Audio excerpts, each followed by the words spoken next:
امام علی علیہ السلام کی خدمت میں ایک شخص آ کے کہنے لگا، یا علی، کچھ میرے دوست ہیں جو میرے لیے غلط سوچ رکھتے ہیں۔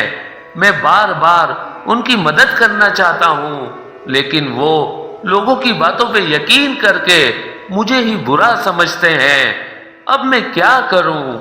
امام علی علیہ السلام نے فرمایا، اے شخص، کاش انسان کو یہ علم ہوتا کہ اللہ نے انسان کے وجود میں ایک ایسی طاقت رکھی ہے جس کے وسیلے سے وہ کسی کے بھی دماغ میں اپنی بات ڈال سکتا ہے۔ تو وہ حیرت سے پوچھنے لگا، یا علی، ایسی کیا چیز ہے جس میں کسی کے بھی دماغ میں اپنی کوئی سوچ ڈال سکتا ہوں؟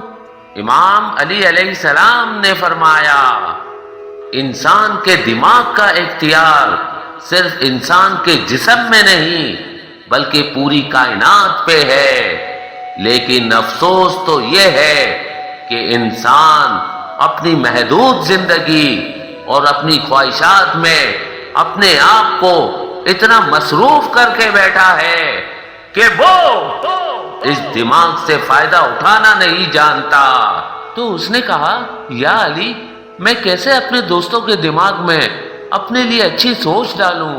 امام علی علیہ السلام نے فرمایا، اے شخص، تم فجر کی نماز پڑھو اور اس کے بعد کھلے آسمان کے نیچے خانہ کعبہ کی طرف منہ کر کے کچھ لمحات کے لیے پرسکون ہو جاؤ۔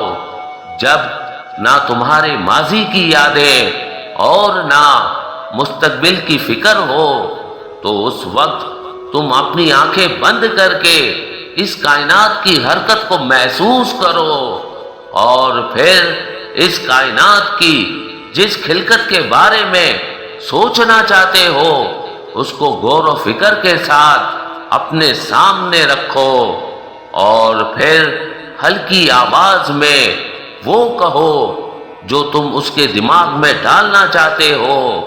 جب یہ عمل کرو گے تو اس انسان کے وجود میں تمہارے لیے وہ سوچ پیدا ہوگی جو تم نے خود اس کے دماغ میں ڈالی ہے۔